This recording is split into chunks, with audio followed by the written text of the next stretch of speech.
rise of the Republic. Gladiator contests were popular. Many gladiators were slaves who had been trained to fight. In the arena, they battled one another, either singularly or in groups. Crowds cheered a skillful gladiator, and a good fighter might even win his freedom. But if a gladiator made a poor showing, the crowd turned thumbs down, a signal that he should be killed.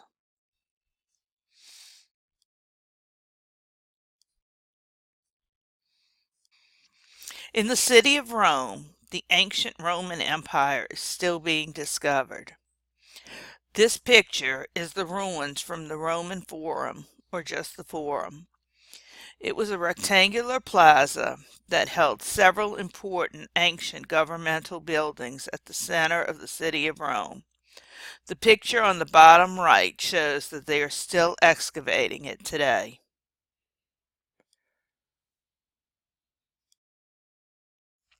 At the height of its empire, Rome contained 70 to 100 million people in an empire stretching 2,700 miles east to west and 2,500 miles north to south across Europe, Africa, and Asia.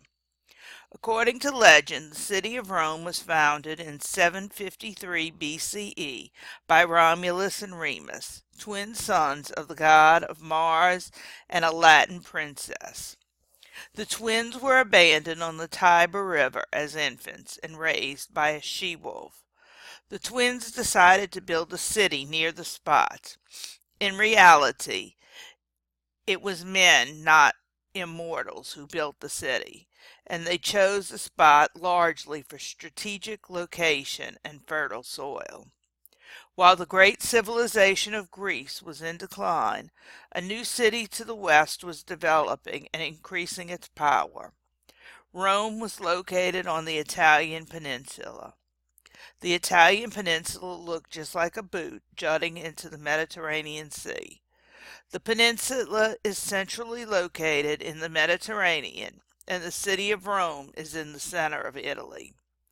Rome eventually conquered the Mediterranean world. In time, the Romans would build one of the most famous and influential empires in history.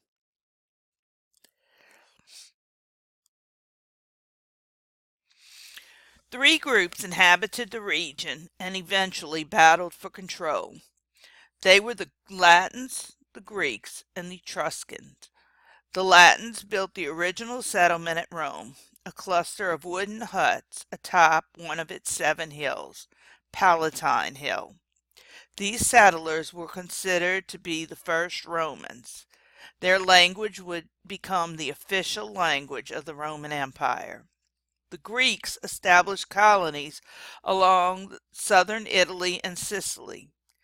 They brought all of Italy, including Rome, into closer contact with Greek civilization and culture. The Etruscans were native to northern Italy. They were skilled metal workers and engineers. The Etruscans strongly influenced the development of the Roman civilization.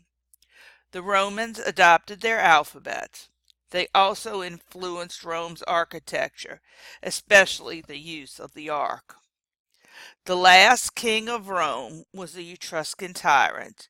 He was driven from power in 509 BCE, ending 200 years of a Roman monarchy. The Romans declared they would never again be ruled by a king. Instead, they established a republic. A republic is a form of government in which power rests with the citizens who have the right to vote for their leaders or representatives who make the laws. The United States borrowed this form of government from the Roman Republic. In Rome, citizenship with voting rights was granted only to free-born male citizens. Like the U.S., for its first 100 years, women were not allowed to vote. In the early Republic, different groups of Romans struggled for power.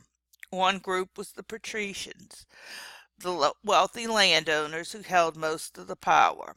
The other group was the plebeians, the common farmers, artisans, and merchants who made up the majority of the population.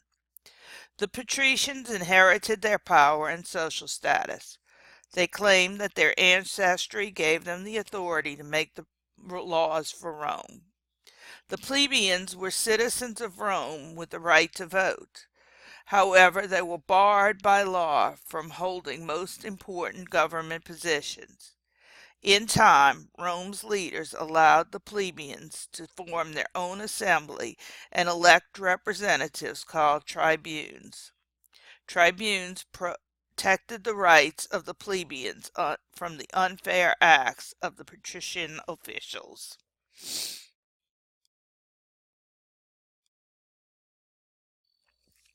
An important victory for the plebeians was to force the creation of a written law code.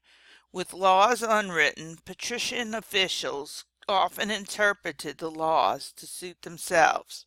Plebeians had protested that citizens could not know what the laws were because they were not written down. In 451 BCE, a group of 10 officials began writing down Rome's laws. The laws were carved on 12 tablets or tables and hung in the forum. The laws of the 12 tables made it possible for the first time for the plebeians to appeal a judgment handed down by a patrician judge. They became the basis for later Roman law and established the idea that all free citizens had a right to protection of the law.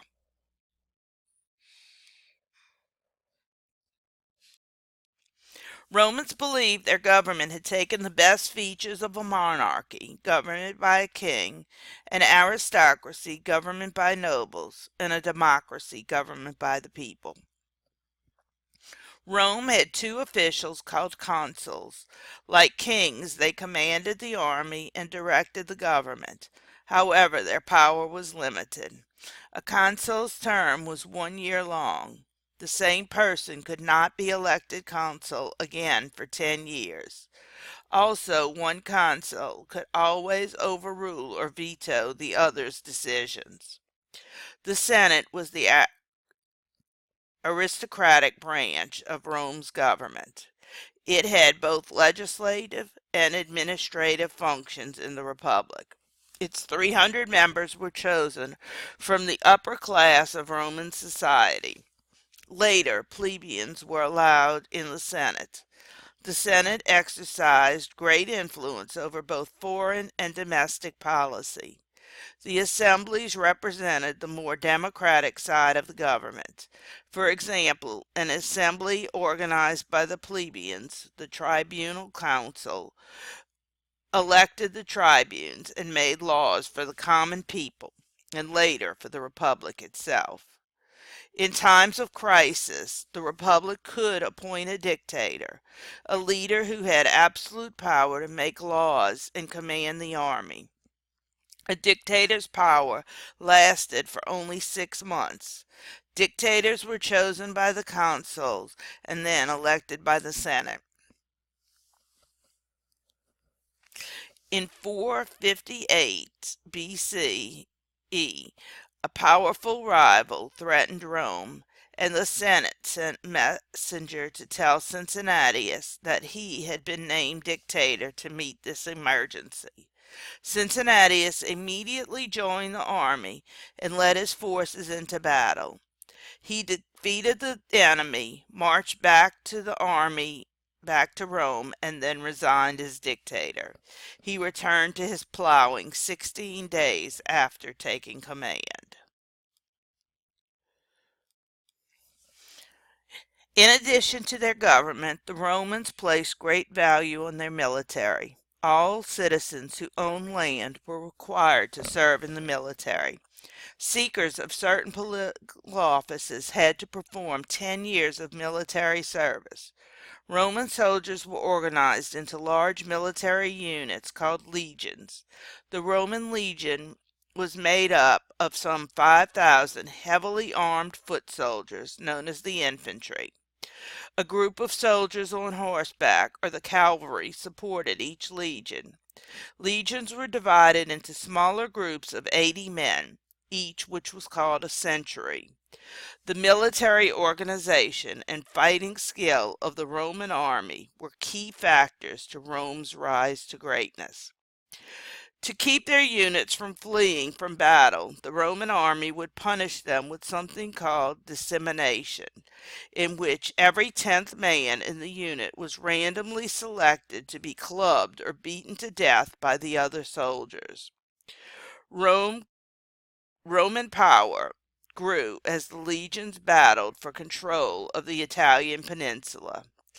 By the 4th century BCE, the Romans dominated central Italy. Eventually, they defeated the Etruscans to the north and the Greek city-states to the south.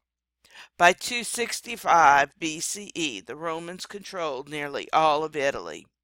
Rome had different laws and treatment for different parts of the conquered territory. The neighboring Latins on the Tiber became full citizens of Rome. In territories further away from Rome, conquered peoples enjoyed all the rights of Roman citizenship, except the right to vote. All other conquered peoples fell into a category, allies of Rome. Those who rebelled became slaves.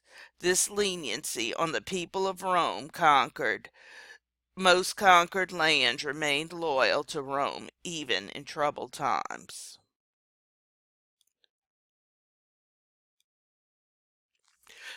Carthage was the Mediterranean's wealthiest city from trade. In 264 BCE, Rome and Carthage went to war. This was the beginning of the long struggle known as the Punic Wars. Between 264 and 146 BCE, Rome and Carthage fought 3 wars. The first for control of Sicily and the western Mediterranean. It lasted 23 years from 264 to 241 BCE. It ended in the defeat of Carthage. The Second Punic War began in 218 BCE.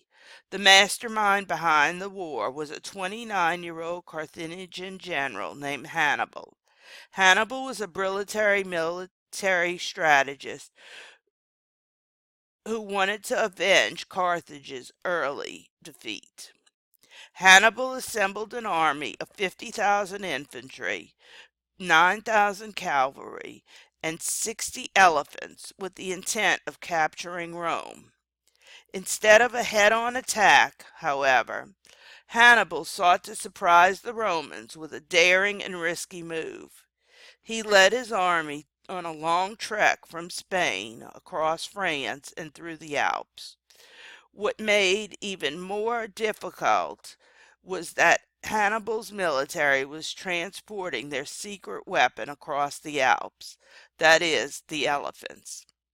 Despite losing more than half of his men and most of his elephants during his passage across the Alps, Hannibal's move eventually worked. Romans had never seen elephants before, and when they saw them for the first time in battle, they panicked. To get his elephants ready for battle, Hannibal fed them alcohol while placing an irritant plant on the elephant's skin. The plant was poison ivy. Drunk and irritated, Hannibal's elephants destroyed Roman armies battle after battle, even when Hannibal was outnumbered. For more than a decade, he marched his forces up and down the Italian peninsula at will. However, the Romans regrouped, and with the aid of their many allies stood firm. They prevented Hannibal from capturing Rome.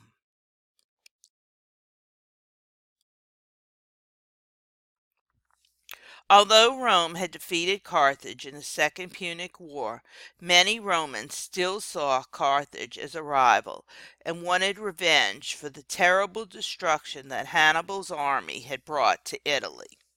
For years, Cato, a wealthy senator, ended every speech he made with the words, "Carthage must be destroyed."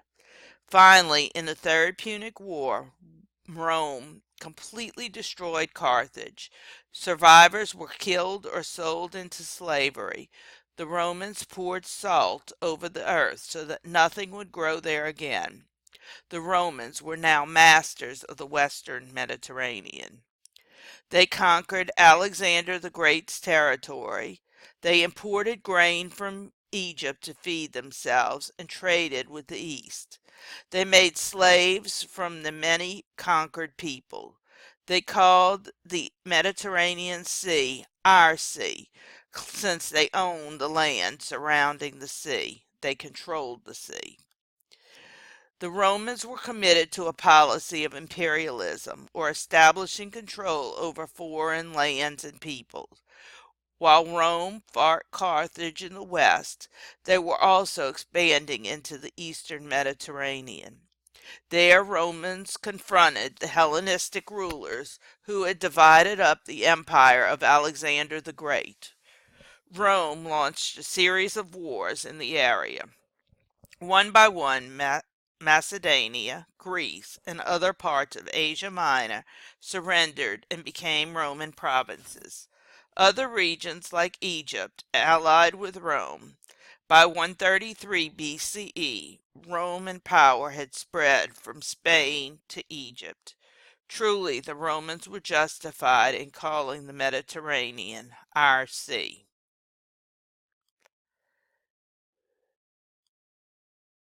As Rome grew, the gap between rich and poor grew wider. Many of Rome's rich landowners lived on huge estates. Thousands of enslaved persons, many of whom had been captured peoples in various wars, were forced to work on these estates. By 100 BCE, enslaved persons formed perhaps one-third of Rome's population. Small farmers found it difficult to compete with the large estates called latifunda, run by the labor of enslaved people. Many of these farmers were former soldiers. A large number of them sold their lands to wealthy landowners and became homeless and jobless. Most stayed in the countryside and worked as seasonal migrant laborers. Some headed to Rome and other cities to look for work. They joined the ranks of the urban poor.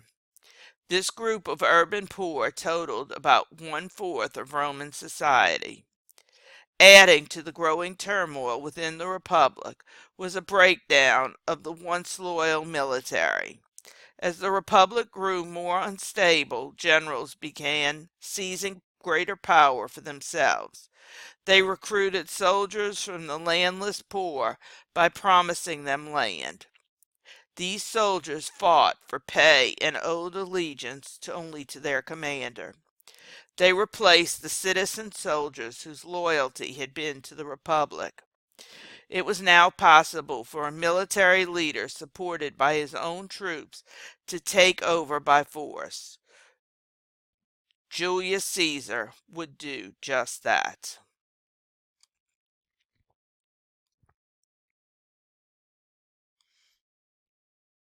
Julius Caesar became one of Rome's greatest generals and political leaders. Caesar was born of an aristocrat family and gradually worked his way up the political ladder. Caesar was also an ambitious military commander.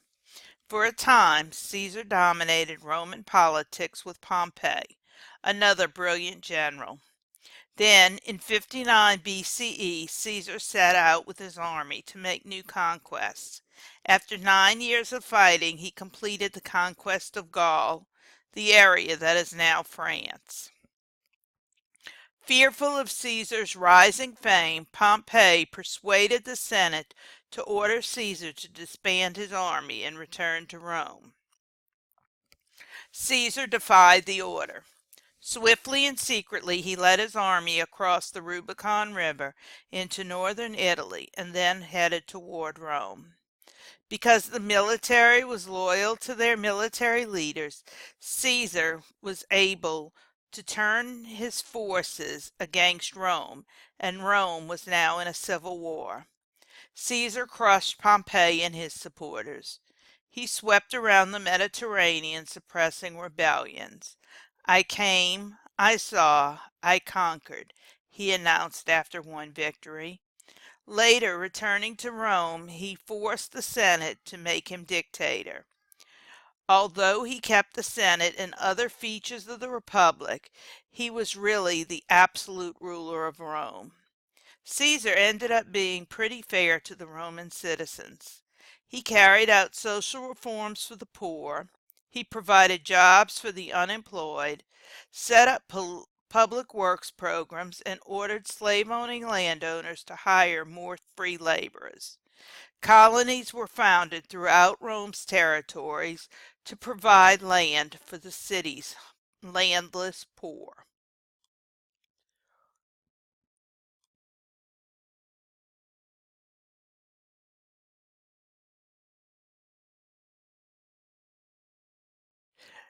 Caesar ended up being pretty fair to the Roman citizens. Between 48 and 44 BCE, Caesar pushed through a number of reforms intended to deal with Rome's many problems. He launched a program of public works giving jobs to the unemployed. He gave public land to the poor. Caesar ordered slave-owning landowners to hire more free laborers. He also reorganized the government of the provinces and granted Roman citizenship to more people.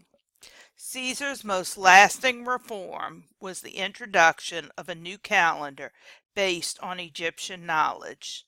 The Julian calendar, as it was later called, was used in Western Europe for over 1600 years. With minor changes, it's still our calendar today. The Ides of March simply means the middle of March. If you've heard of the Ides of March, it's probably thanks to William Shakespeare. In his play, Julius Caesar, a soothsayer or fortune teller, says to Caesar, "Beware the Ides of March." Stop this video now and watch the video entitled Caesar on Schoology. After Julius Caesar died, the poor declared him a god.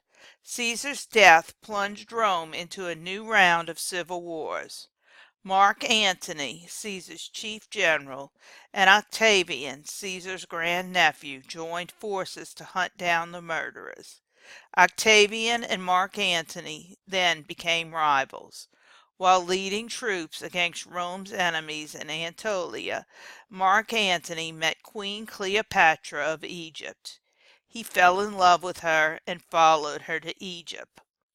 Octavia accused Antony of plotting to rule Rome from Egypt, and another civil war erupted.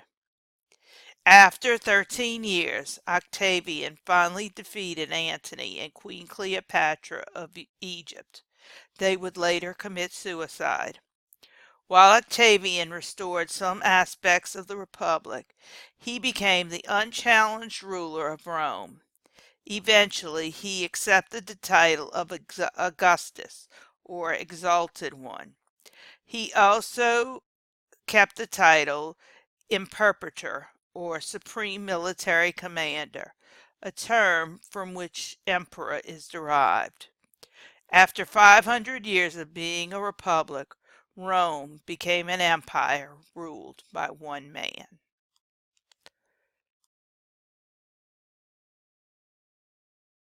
Through firm but moderate politics, Augustus led the foundation for a stable government. Although he left the Senate in place, Augustus created an efficient, well-trained civil service to enforce the laws.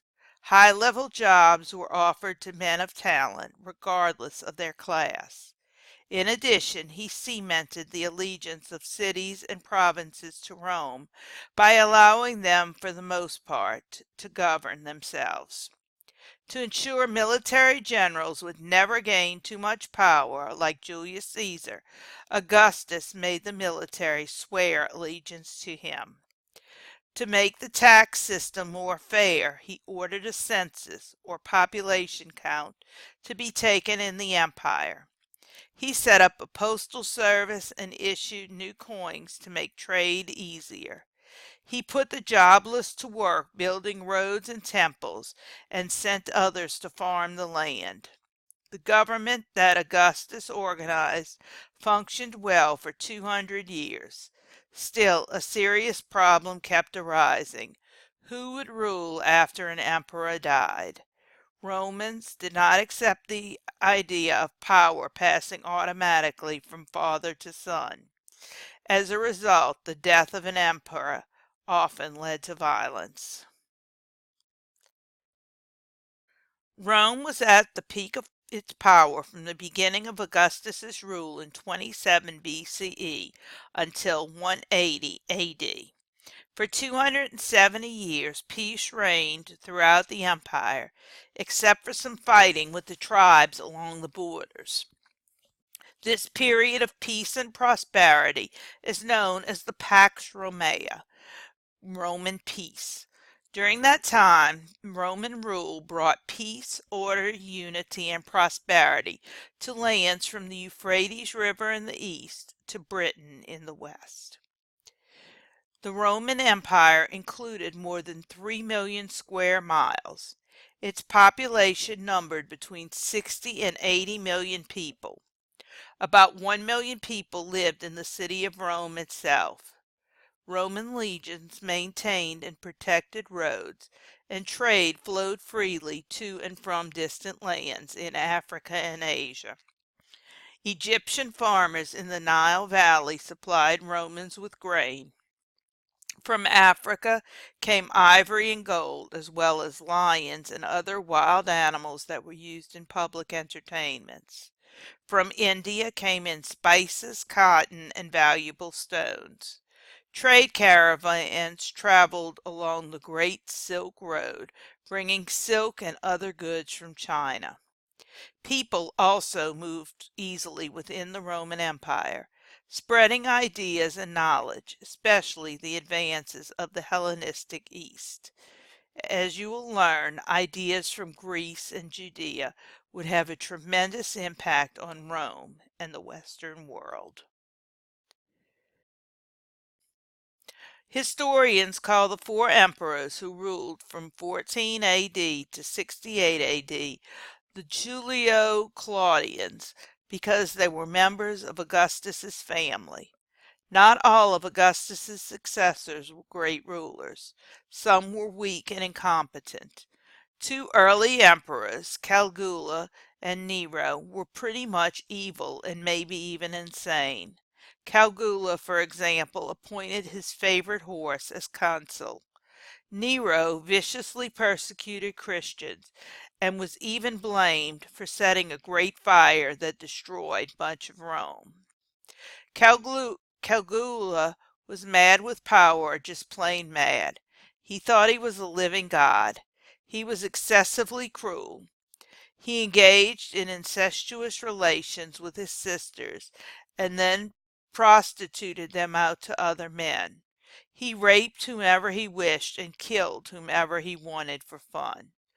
Once at some games at which he was presiding, he ordered his guards to throw an entire section of the crowd into the arena during admission to be eaten by animals because there were no criminals to be prosecuted and he was bored. Again, he appointed his horse to the Senate.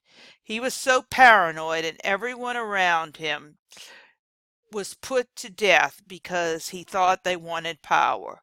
Finally, the Senate bribed one of his guards to kill him. Nero murdered his mother and wife. He confiscated senators' property and severely taxed the people to build his mansion.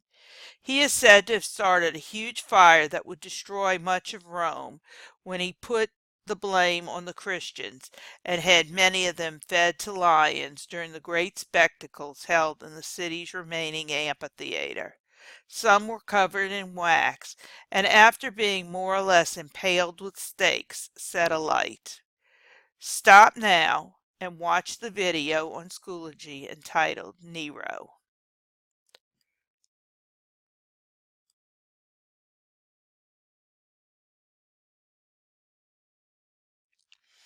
Between 96 and 180 CE, the empire benefited from the rule of a series of good emperors. The Emperor Hadrian, for example, codified Roman law, making it the same for all provinces. He also had soldiers build a wall across Britain to hold back attackers from the non-Roman north.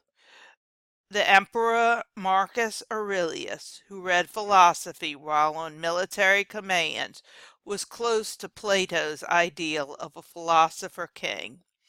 Stop the video now and watch the video labeled Hadrian and His Wall on Schoology.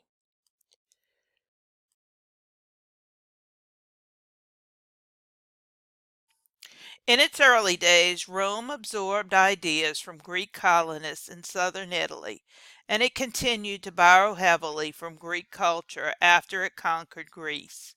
The Romans were proud of their ability to conquer and rule, but they acknowledged Greek leadership in the fields of art, architecture, literature, and philosophy. Greek art, literature, philosophy, and scientific genius represented the height of cultural achievement. The admiration of Greek culture led to educated Romans learning the Greek language. The mixing of elements of Greek, Hellenistic, and Roman culture produced a new culture called the Greco-Roman culture. This is also called the classical civilization. Roman artists, philosophers, and writers did not just copy Greek and Hellenistic models. They adapted them for their own purposes and created a style of their own. Roman art and literature came to convey the Roman ideals of strength, permanence, and solidity.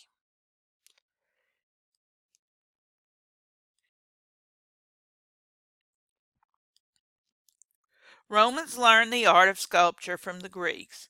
However, while the Greeks were known for the beauty and idealization of their sculpture, Roman sculptors created realistic portraits in stone. Sculptures revealed an individual's character. A statue of a soldier, a writer, or an emperor might capture an expression of smugness, discontent, or hardy pride.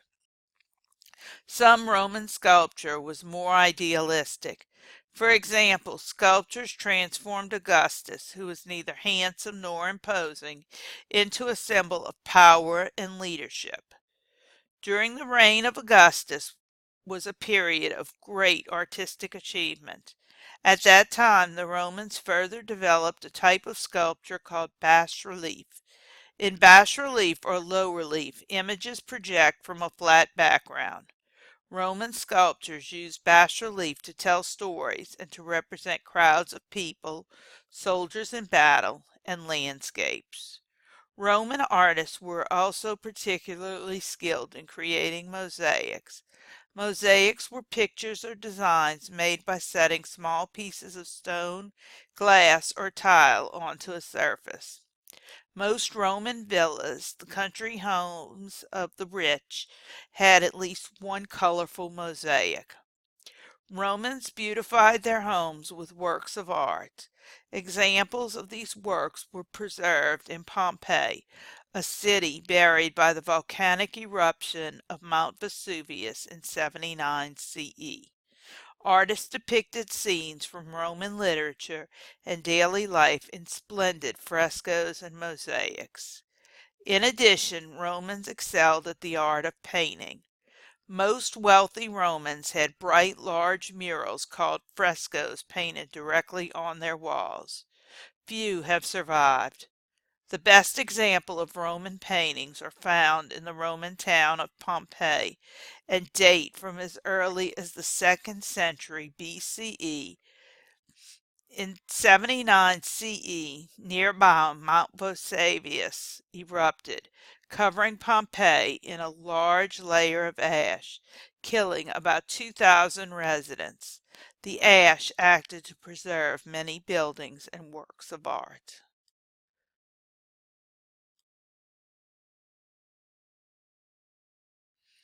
While the Greeks aimed for simple elegance in architecture, the Romans emphasized grandeur. Immense palaces, temples, and stadiums stood as mighty monuments to Roman power and dignity. The Romans improved on devices such as the column and the arc. Using concrete as a building material, they developed the rounded dome to roof large spaces. The most famous dome structure is the Parthenon, a temple to all Roman gods which still stands in Rome. Visitors from all over the empire marveled at the architecture of Rome. The arc, the dome, and concrete were combined to build spectacular structures such as the Colosseum. Arcs also supported bridges and aqueducts.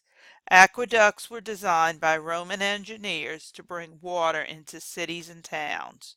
When the water channel spanned a river or ravine, the aqueduct was lifted high up on the arches. Because Roman architecture forms were so practical, they have remained popular.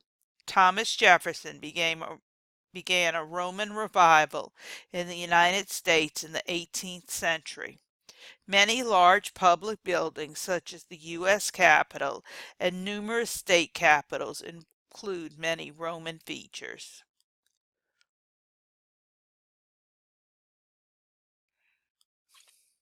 The Romans excelled in engineering, which is the application of science and mathematics to develop useful structures and machines. Roman engineers built roads, bridges, and harbors throughout the empire. Roman roads were built so solidly that many of them were still used long after the fall of the empire. Roman engineers also built many immense aqueducts or bridge-like stone structures that brought water from the hills to Roman cities. The wealthy had water piped in, and almost every city boasted public baths. Here people gathered not only to wash themselves, but to hear the latest news and to exchange gossip. The Romans generally left science research to the Greeks, who were by that time citizens of the empire. In Alexandria, Egypt, Hellenistic scientists exchanged ideas freely. It was there that astronomer mathematician Ptolemy proposed his theory that the earth was the center of the universe, a mistaken idea that was accepted in the Western world for nearly 1500 years. Stop this video now and watch the video labeled Aqueducts on Schoology.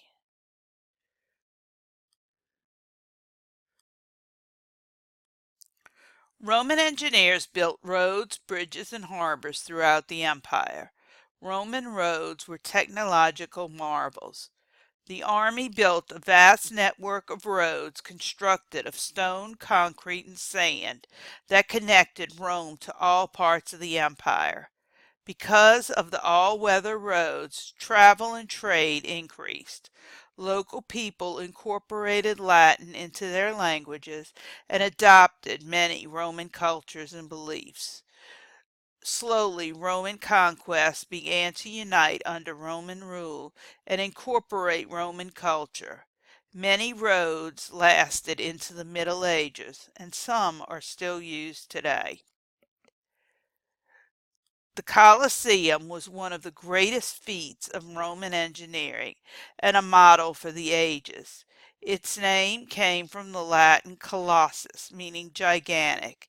Its construction was started by the Emperor Vespasian and was completed by his sons Titus and Domitian. For centuries after its opening in 80 AD, spectators both rich and poor cheered a variety of free bloody spectacles, from gladiator fights to animal hunts. Stop this video now and watch the video entitled The Colosseum on Schoology.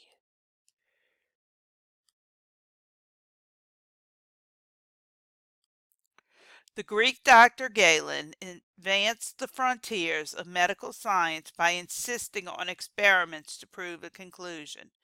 Galen compiled a medical encyclopedia summarizing what was known at the time. It remained a standard text for more than 1,000 years. Although the Romans did little original research, they put science to practical use. They applied geography to make maps and medical knowledge to help doctors improve public health. Like Galen, they collected knowledge into encyclopedias. Pliny the Elder, a Roman scientist, compiled volumes on geography, zoology, botany, and other topics, all based on other people's work.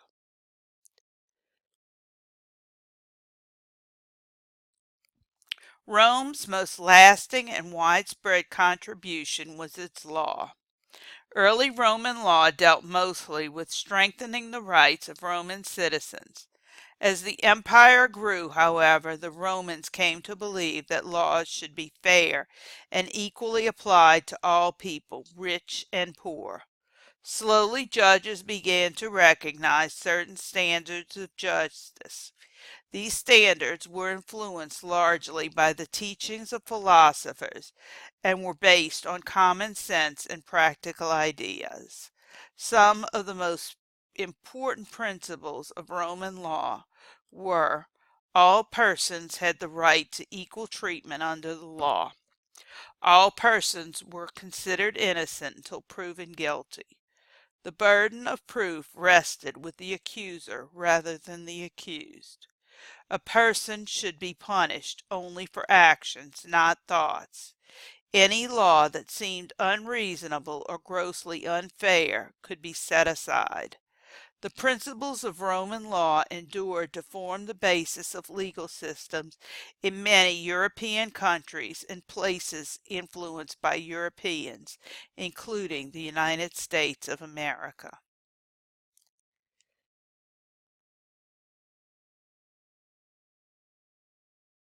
Early in the Pax Romana, a new religion, Christianity, sprang up in a distant corner of the Roman Empire.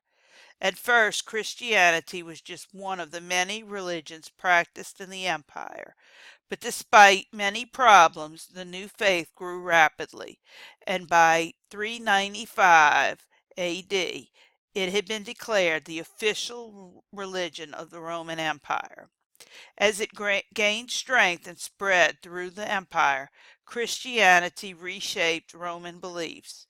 And when the Roman Empire fell, the Christian church took over much of its role, becoming the centralized institution of Western civilization for almost 1,000 years.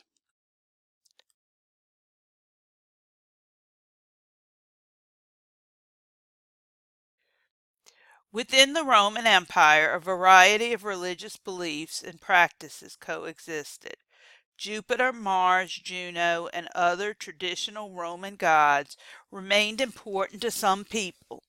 However, a growing number of people were looking elsewhere for spiritual fulfillment. Generally, Rome tolerated the varied religious traditions as long as citizens showed loyalty by honoring Roman gods and acknowledging the divine spirit of the emperor. They were allowed to worship other gods as they pleased. Because most people at the time were polytheistic, they were content to worship the Roman gods along with their own. By 63 BC, the Romans had conquered Judea, where most of the Jews at the time lived.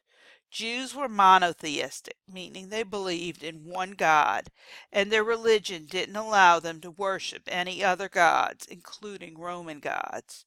To avoid violating the Jewish belief in one God, the Romans excused Jews from worshiping Roman gods.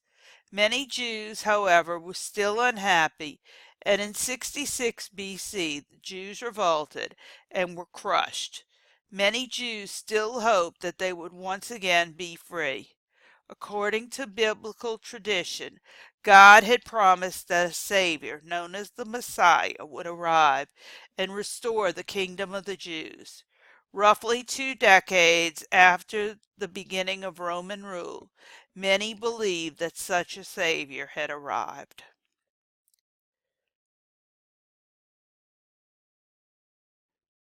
Historians believe that sometime around 4 BC, a Jew named Jesus was born in the town of Bethlehem in Judea. Jesus was raised in the village of Nazareth in North Palestine.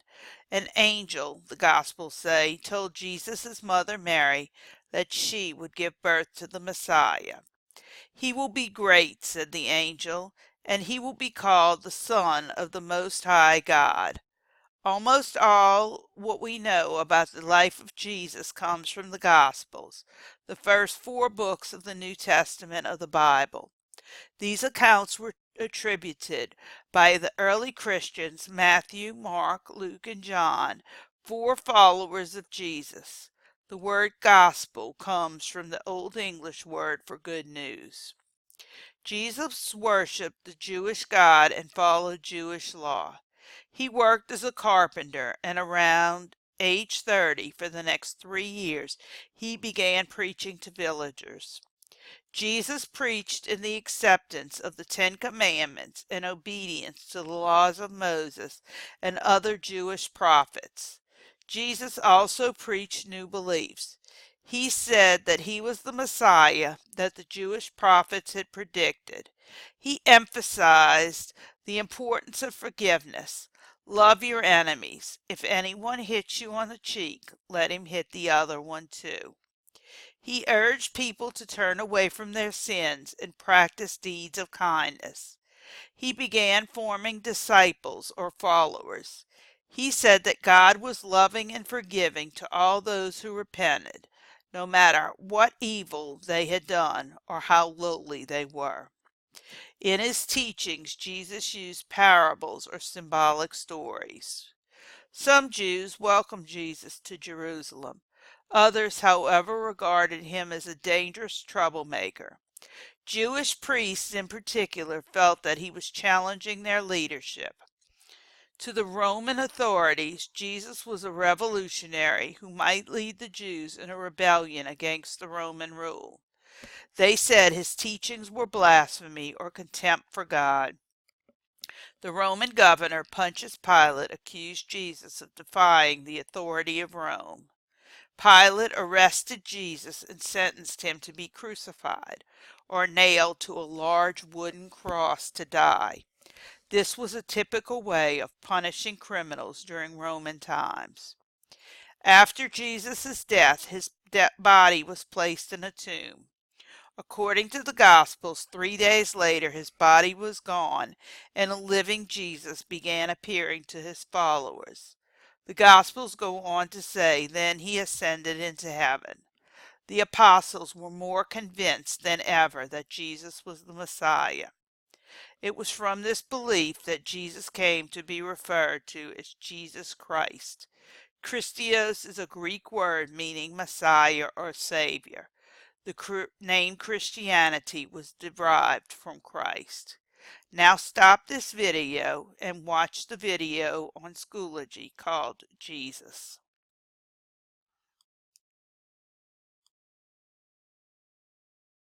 Following Jesus' death, the apostles and other disciples spread Jesus' message and helped establish Christian communities. First, they preached only among the Jews of Judea. Slowly, some Jews accepted the teaching that Jesus was the Messiah, or the Christ, from the Greek for the Anointed One. These people became the first Christians. For a time, Christianity remained a sect within Judaism. Gradually, disciples of Jesus began to preach in Jewish communities throughout the Roman world. According to tradition, Peter established Christianity in the city of Rome itself. However, it was Paul, a Jew from Asia Minor, who played the most influential role in the spread of Christianity. Paul had never seen Jesus. In fact, he had been among those who persecuted Jesus' followers. Then one day Paul had a vision in which Jesus spoke to him. Immediately converting to new faith, Paul made an important decision. He would spread the teachings of Jesus beyond Jewish communities to the Gentiles or the non-Jews. Paul's missionary work set Christianity on the road to becoming a world religion. Paul traveled around the Mediterranean and set up churches from Mesopotamia to Rome. His long letters to Christian communities explained difficult doctrines, judged disputes, and expanded Christian teachings. These letters are part of the New Testament. In his writings, Paul emphasized the idea that Jesus had sacrificed his life out of love for humankind.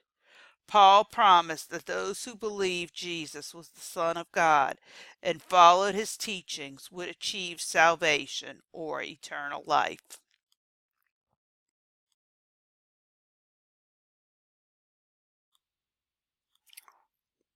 Rome's tolerant attitude toward religion did not extend to Christianity. Roman officials suspected Christians of disloyalty to Rome because they refused to make sacrifices to the emperor or to honor the Roman gods.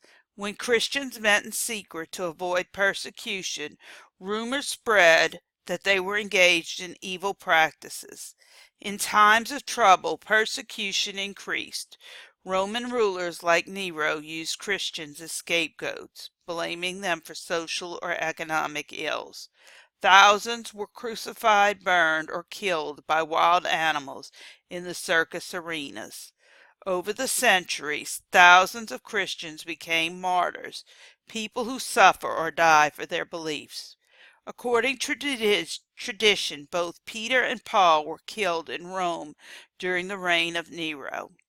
A critical moment in Christianity occurred in 312 CE when the Roman Emperor Constantine was fighting three rivals for leadership of Rome.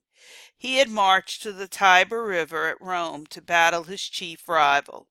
On the day before the battle at Milvian Bridge, Constantine prayed for divine help.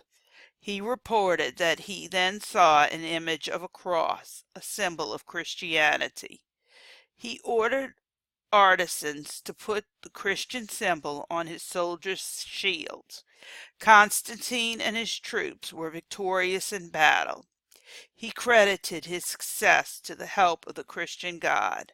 In the next year, 313 CE, Constantine announced an end to the persecution of Christians. In the Edict of Milan, he declared Christianity to be one of the religions approved by the emperor. Christianity continued to gain strength, and in 330 CE, the Emperor Theodosius made it the empire's official religion.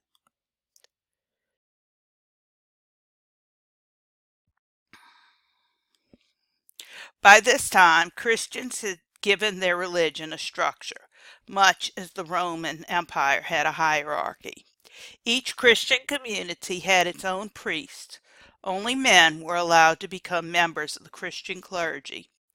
Priests came under the authority of a bishop, a church official who was responsible for all Christians in the area, called a diocese.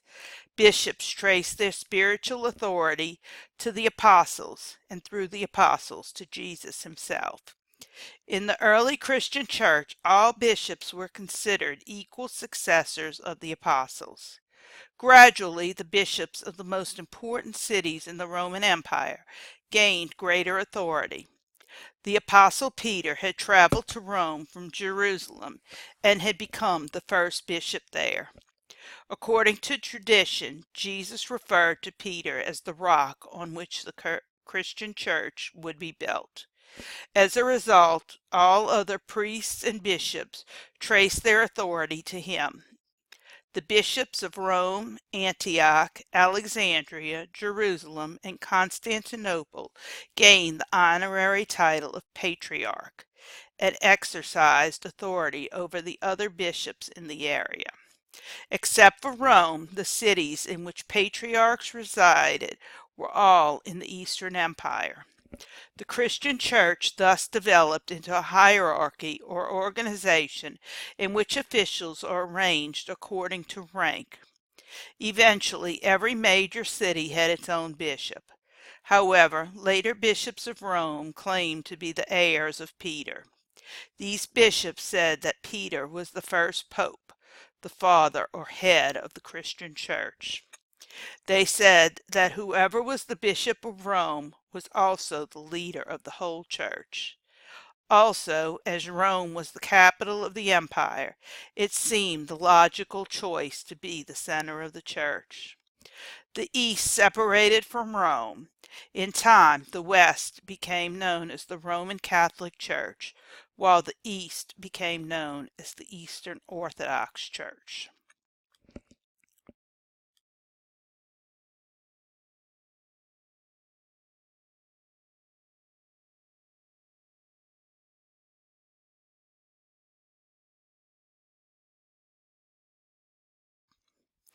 In the Latin-speaking West, bishops of Rome, who came to be called popes, began to claim greater authority over all bishops. In the Greek-speaking East, the patriarchs felt that the five patriarchs should share spiritual authority as equals. Another source of disunity was the emergence of heresies, or beliefs said to be contrary to the official church teachings. In the end, the East separated from Rome. In time, the West became known as the Roman Catholic Church, and the East became known as the Eastern Orthodox Church.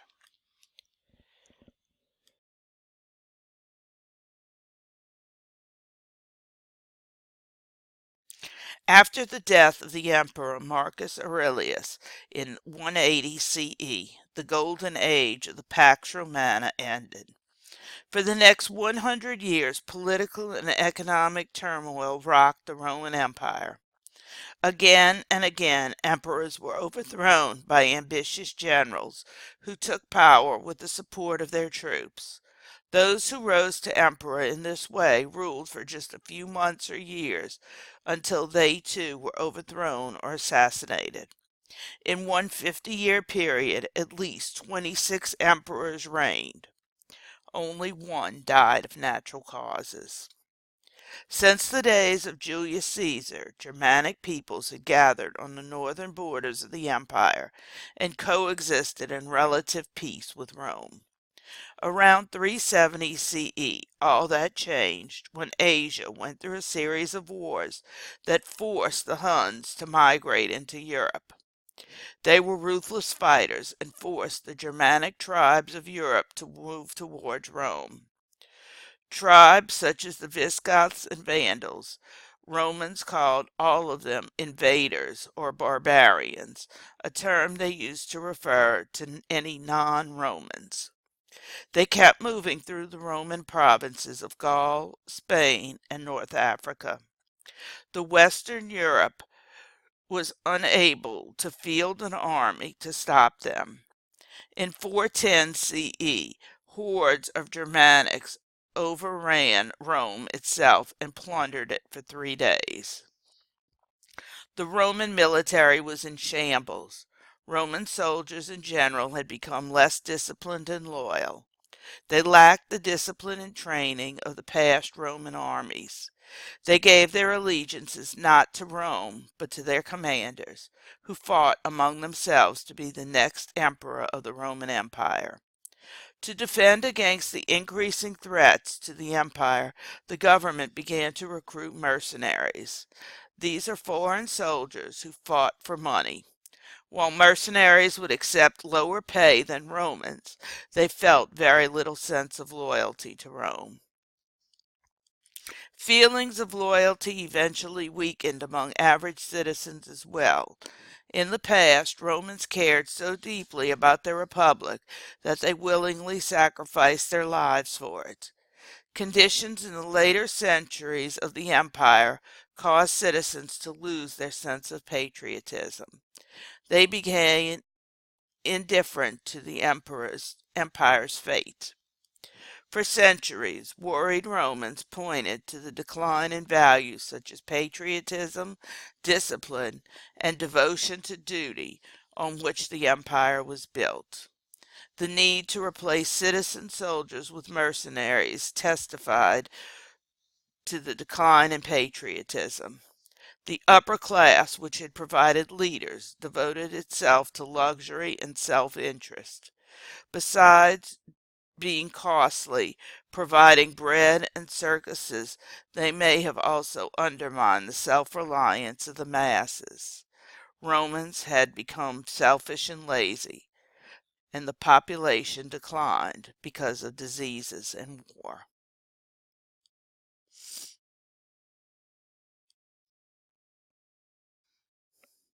Economic problems were widespread in the empire. Rome had a huge military that spanned its entire empire. Large and strong militaries required a lot of money. Heavier and heavier taxes were required to support not only the huge military, but the government bureaucracy that ran the empire. At the same time, reliance on slave labor discouraged Romans from exploring new technology. Large landowners had slave labor. Smaller farmers couldn't compete and therefore gave up their farms and went to work for the large landowners for very little money. The middle class sank into poverty. Some scholars have suggested that climatic change was another reason for reduced agricultural productivity. Less productivity means less food. In addition, the population itself declined as war and epidemic disease spread through the nation. The government had become too strict and oppressive and had lost the support of the people. Corrupt officials undermined good policies, divided the nation. The rich Eastern government did little to help the West. So did frequent civil wars over succession to the imperial throne. Again and again, rival armies battled to have their commanders chosen as emperor.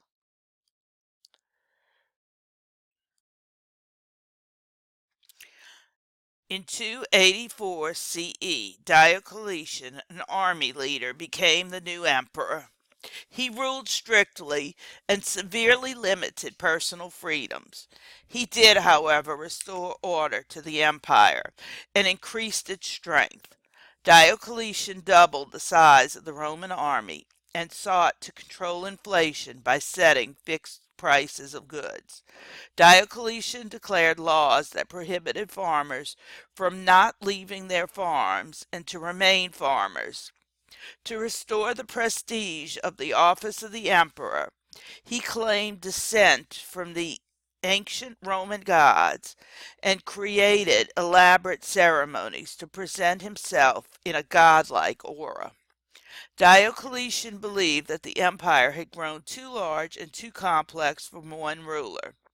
His most important reform was dividing the empire into the Greek-speaking East, which was Greece, Anatolia, Syria, and Egypt, and the Latin-speaking West, which was Italy, Gaul, Britain, and Spain.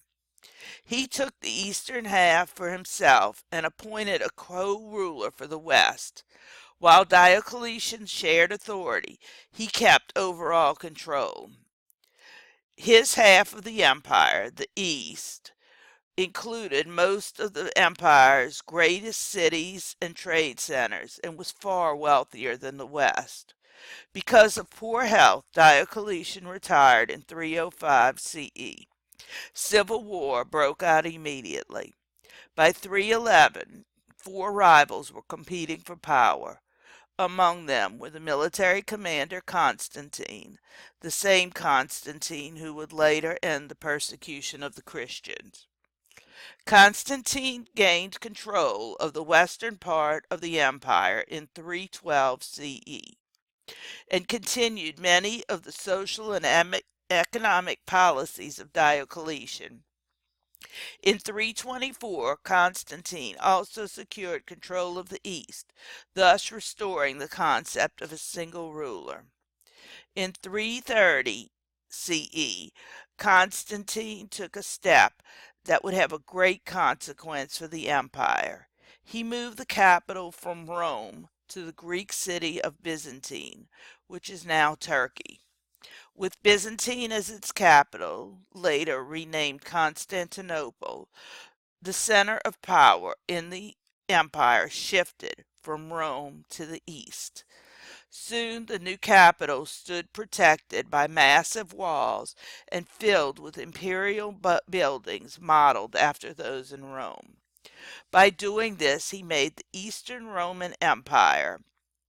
The rest the Western Roman Empire was in decline, but the Eastern Roman Empire was the center of power, which had more people and greater resources, and would continue to be successful for hundreds of years to come. After Constantine's death, the empire would again be divided. The East would survive, but the West would fall. A variety of Germanic groups began to move into the Roman territory. At first, the Visigoths captured Rome in 410 CE and then retreated. The Huns, led by Attila, plundered Italy's larger cities before retreating to Eastern Europe. Finally, in 476, Germanic tribes overthrew the emperor. The eastern half of the empire, which came to be called the Byzantine Empire, not only survived but flourished. It preserved the great heritage of Greek and Roman culture for another 1,000 years. The Byzantine emperors ruled from Constantinople and saw themselves as heirs to the power of Augustus Caesar. The empire endured until 1453, when it fell to the Ottoman Turks. Even though Rome's political power in the West had ended, its cultural influence did not. Its ideas, customs, and institutions influenced the great development of the Western civilization and still do today.